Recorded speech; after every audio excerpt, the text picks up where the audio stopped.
calle, ¿cómo afecta a tu salud? Es el tema que vamos a tratar y para ello me encuentro con la doctora Montserrat Briceño. Ella es gastroenteróloga. Doctora, bienvenida y vamos a partir por el inicio. ¿Cuál es el problema? ¿Cuáles son los peligros a los que yo me enfrento al comer en la calle?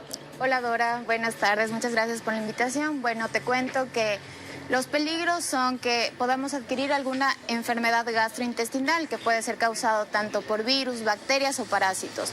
Esto va a afectar a nuestro estado de salud generalmente y específicamente a la parte gastrointestinal, que es la que se ve más afectada, ¿no es cierto? Ahora, doctora, cuando decimos comer en la calle no nos referimos al puesto de la esquina, no, nos referimos a comer fuera de casa, debido también a que actualmente en las noticias salió que cerraron locales por falta de asepsia, por productos en estado de descomposición. Lo estamos viendo precisamente en pantalla en este momento, doctora. ¿Cuándo yo puedo adquirir una enfermedad por comer fuera de casa?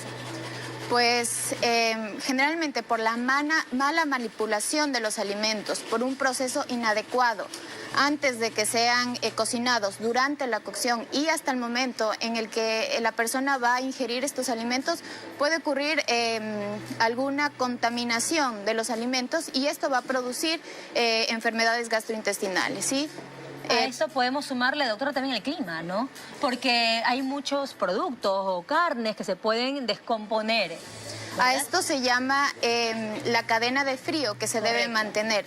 Entonces, los alimentos deben permanecer a una temperatura estable hasta el momento de la cocción. Okay. Incluso si es que se los va a comer o ingerir posteriormente, debe estar a una temperatura adecuada todo el tiempo. Listo, doctora. ¿Cuáles son los síntomas de una intoxicación alimentaria? Primero, ¿qué es esto y cuáles son los síntomas? Una intoxicación alimentaria es una agresión al aparato gastrointestinal por toxinas que pueden ser de parásitos, virus o bacterias, como ya lo había mencionado, ¿no es cierto?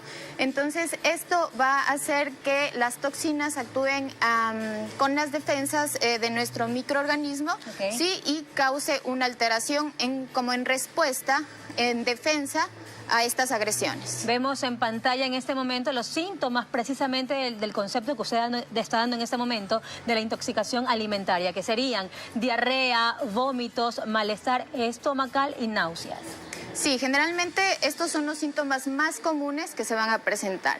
En algunos casos pueden ser síntomas leves y transitorios, pero en algunos otros casos llega a afectar tanto en manera general todo, que necesitan estos pacientes incluso un manejo intrahospitalario para poder hacer una restitución hidroelectrolítica. ¿Cuándo yo puedo definir es leve? Es decir, si yo tengo náuseas, si yo tengo vómitos, si tengo diarrea, ¿hasta qué punto yo debo tenerla para ahora sí tener que visitar a un especialista? O sea, porque yo he escuchado, doctora, muchas personas cuando están con un dolor del estómago y van al baño y es diarrea, lo dejan pasar o toman agua o se medican. Exacto, la automedicación es un problema que tenemos en nuestro medio muy grave. Entonces piensan que hay una diarrea y tomando 1 o 2 antibióticos las cosas van a mejorar y esto crea más resistencia. Hay signos de alarma que nosotros lo llamamos, que los pacientes tienen que acudir a emergencia, a un centro de gastroenterología para que puedan ser tratados. Por ejemplo, diarreas que no cedan con nada o que tenga intolerancia oral, es decir, trata de hidratarse pero vomita todo. Dolor muy fuerte en el abdomen, que no cede también con analgésicos, son signos en los que se tiene que poner alerta al paciente y acudir a un centro especial. Ahora, doctora, hay una realidad, hay muchas personas que trabajan y por eso deben almorzar en la calle, deben alimentarse en la calle. ¿Qué recomendaciones darles específicamente a toda nuestra audiencia? Sí, mira que en la mayoría de mis pacientes que yo veo en YESED, la mayoría pues me dice que comen en la calle por cuestión de tiempo. En realidad es mucho por cuestión de tiempo. Entonces, lo más factible para ellos es comprar un alimento en la calle, ¿sí? Yo creo que los restaurantes pues tienen que tener protocolizado normas de asepsia, de cuidado de los alimentos, ¿sí?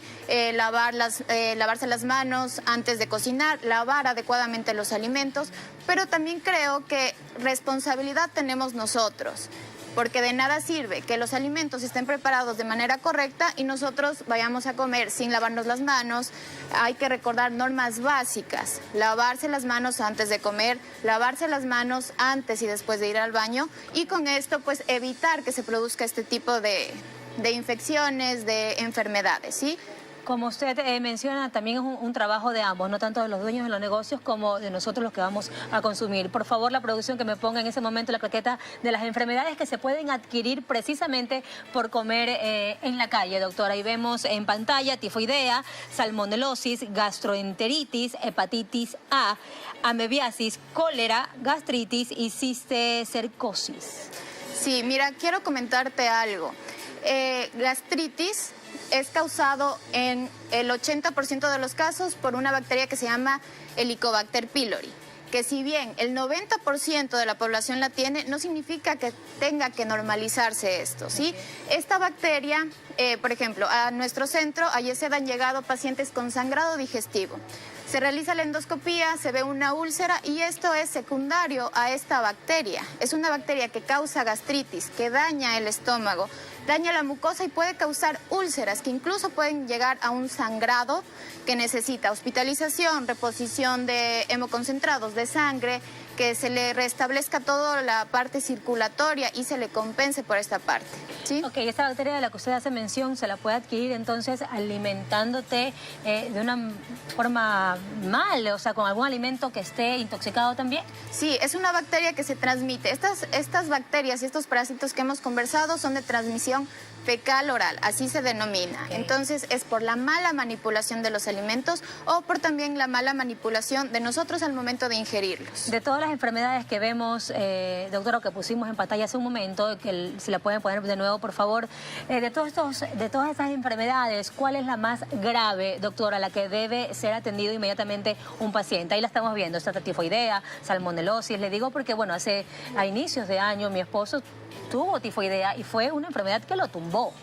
Sí, en realidad depende mucho también del estado de salud de la persona que va a padecer esta enfermedad, ¿sí? Del estado inmunológico. Yo creo que puede presentarse de manera leve hasta grave, pero no necesariamente tenemos que esperar a que sea grave para poder acudir a un centro especial para poder ser atendidos. Creo que mientras más oportuno sea el manejo, mejor evolución va a tener el paciente. ¿Y cuál es la más frecuente, doctora, de todas estas enfermedades? Sabes que todas son muy frecuentes, pero en Guayaquil, en el Guayas, las que se presentan más comúnmente son hepatitis A, salmonelosis, el Helicobacter pylori que ya mencionamos, Escherichia coli, algunas de estas, y parásitos también, que es muy común en nuestro medio.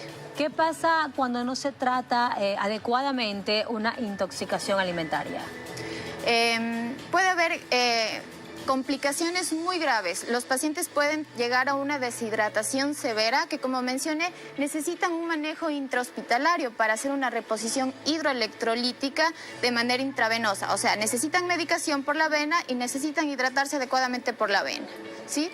Ok, es decir que si tengo los síntomas que ya presentamos hace un momento, usted debe acudir a un especialista, debe acudir a un hospital y no automedicarse, que eso es importante decirle siempre a nuestra audiencia, doctora. Sí, es importante tener una etiología, o sea, una causa de por qué estoy con esta agresión.